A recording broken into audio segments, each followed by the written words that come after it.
Hey everybody, great to see you on another day. Today is the 6th of April and we made it.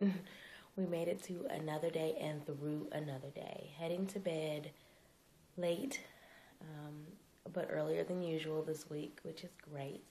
I had an opportunity to teach the girls this week about scheduling. We've gone through the Armor of God, the first set of the books of the Bible, so the Old Testament. And we've also been working on our states. They're so cute. So I'll be posting some things to help other families and kids out to learn those activities as well.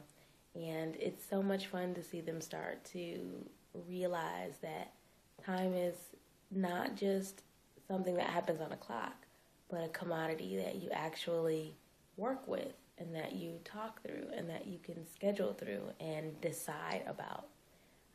My oldest, who is 6, she has grabbed onto it quite well and is planning her days ahead in her own little notebooks and journals, and it's cute to see.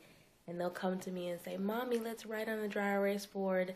Let's write on the dry erase board what we're going to do for today." And so we usually at the top put whatever the day is, and then we'll put the hours of the day, usually from when we get up together at 7 and till the time that they go to bed. And then we even mark down some of my office time after they go to bed.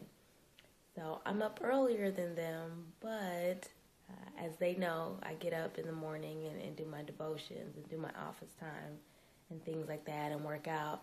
But they like to start writing out their schedule at their time in the morning, so it's cute.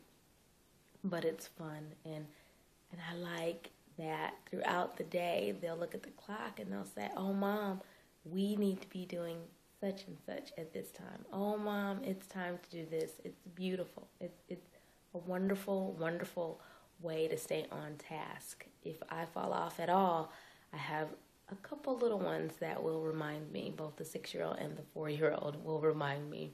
It's a cute thing to see. Darius did really well today. He did something that was quite surprising to me today.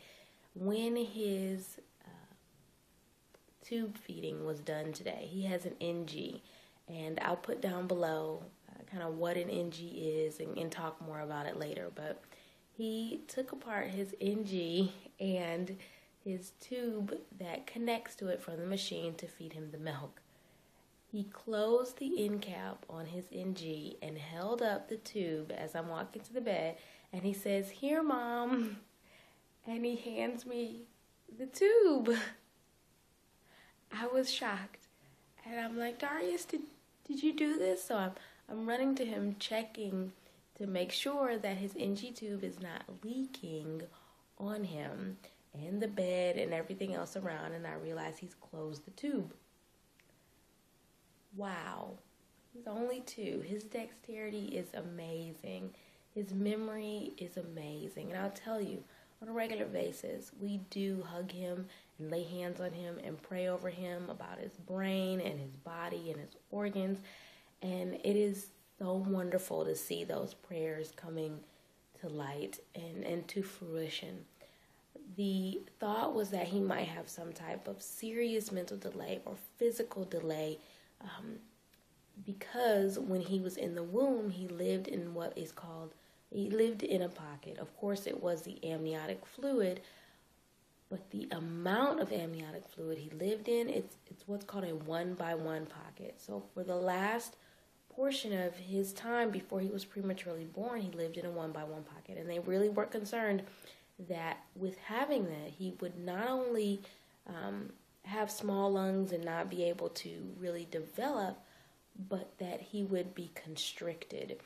So they weren't sure how his joints and his bones and his arms and muscles would begin to form, and if he would even be able to stretch and move like a normal child, because he was in such a small, tight space. Lo and behold, he is moving. He is doing so much. And I am so grateful, and I thank God so much for the blessing of him in our lives. As we got ready last Sunday for Easter service, and he dressed up, and this is the first time that he's dressed up in a tie and a suit, and I was almost in tears, but decided that I prefer to laugh and smile than cry.